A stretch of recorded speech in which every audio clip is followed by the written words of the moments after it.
In a shocking move, WWE have signed Stephanie Vaquer, who just appeared on AEW Forbidden Door 9 days ago. We're going to talk about it. We're going to get into how this all came together, why WWE became interested, and how this relates to AEW and this broader wrestling free agency war that some are calling it in 2024. We're going to talk all about it. Be sure to smash that like button, subscribe, and hit that notification bell so you get notified whenever a new video is released. So it was confirmed after days of speculation about what was going on that Stephanie Vaquer has signed with WWE. Here is the tweet from, of all people, Shawn Michaels, who is heading up NXT. He tweeted out, "Welcome to the WWE family, Stephanie Vaquer. See you in Orlando." That was, again, Shawn Michaels, who, again, heads up NXT. It is now basically confirmed that Stephanie has signed, but will also be heading over to NXT and reporting to the Performance Center. And this comes after days of speculation and reporting that Vaquer was basically choosing between WWE and AEW. FightfulSelect.com had reported that Vaquer was not signed with AEW. This was yesterday. And then we get rumblings from PW Insider that she was pulled from her CMLL dates. And then CMLL also confirmed that Stephanie Vaquer would not be appearing on any of these cards moving forward due to personal reasons.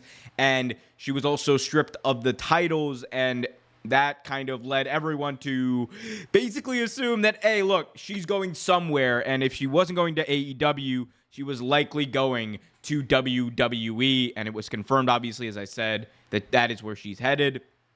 Another wrinkle into this story is that Stephanie Vaquer apparently was not even on WWE's radar until Forbidden Door. And at that point, they started we can assume that these conversations started. So a lot has happened over the past few days, and fans are obviously reacting in so many ways. Let's start with the news of what is WWE getting. And the short answer is they're getting a hell of a talent. Stephanie Vaquer is someone who brought in through this Forbidden Door, pay-per-view that AEW does, where they bring in talent from across the world and showcase them. And that is the point of the pay-per-view. Do these dream matches, showcase talent from across the world that you would not see competing against each other on a weekly basis.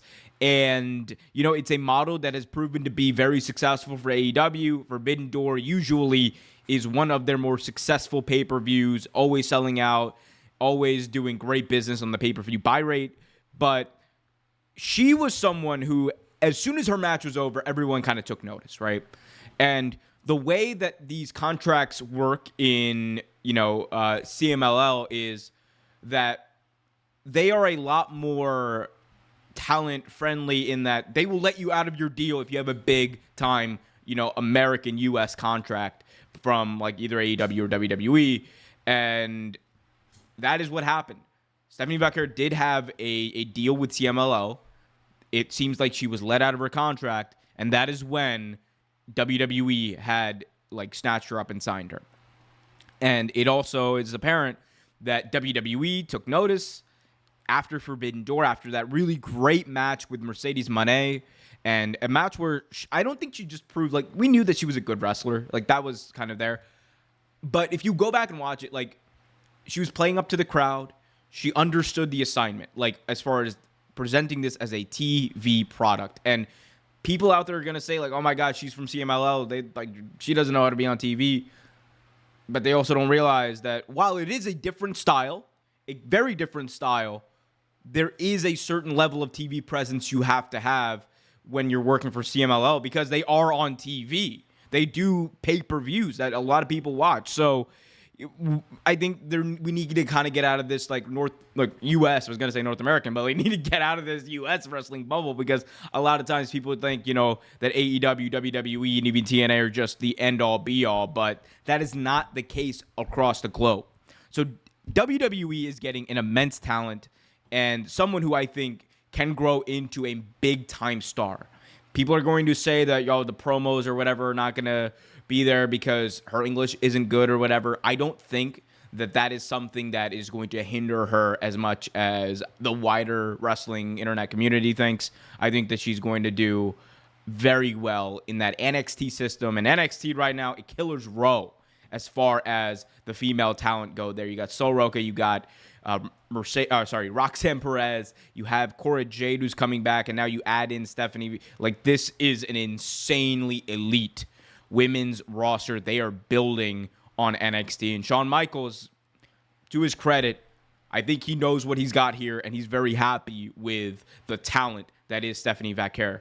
And moving on to, a talking point that many fans are discussing right now, I will say. There is a sentiment out there that somehow AEW was robbed or stolen, or, the title of the video, WWE steals talent. Kind of leaning into that so I can correct the record a little bit. And the reality is that Stephanie Vaquer was not under contract with All Elite Wrestling.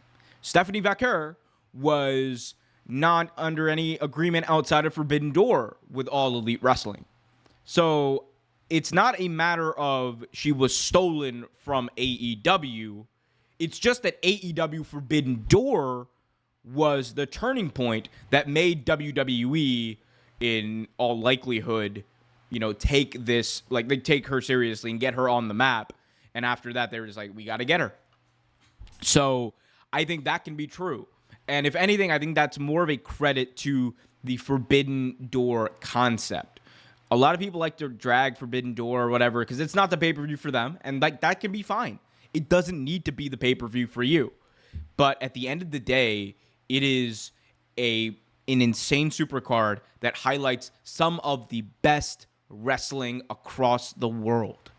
And if this isn't a sign that in that spirit of Forbidden Door, it is a success, because you are having these, these people, get exposure and get signed, I don't think anything will be. And then the other talking point, like, that I really have, I'm going to pick a bone with here, is that, that somehow, like, AEW was wrong for having platformed Stephanie only for her to sign with WWE.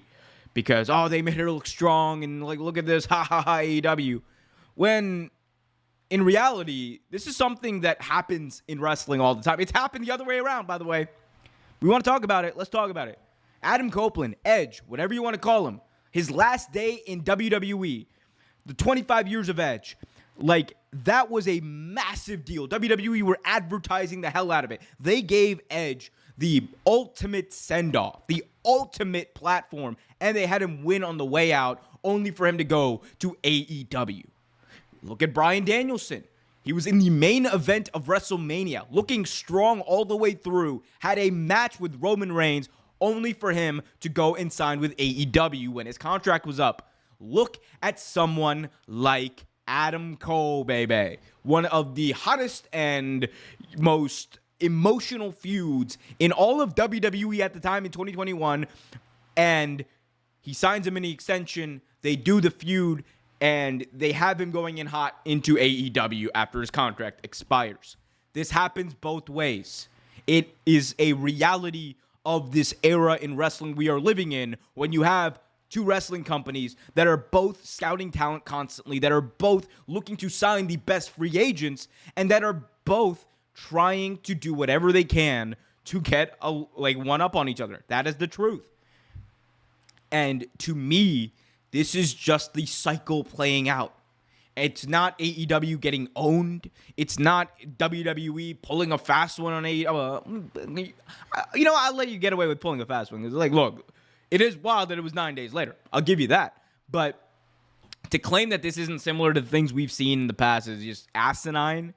And I think that the other thing to take into account here, right, is that we are all under the assumption that, like, somehow, some way, AEW was supposed to have known that this was going to happen, that they are supposed to read, like, mind readers, or that everyone else out there who's criticizing them right now are mind readers.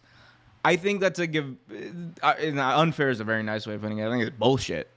And like, come on, like you can say right that WWE won this because they did. They got the bet. They got the talent. They got one of the best international stars, best international wrestlers in the world.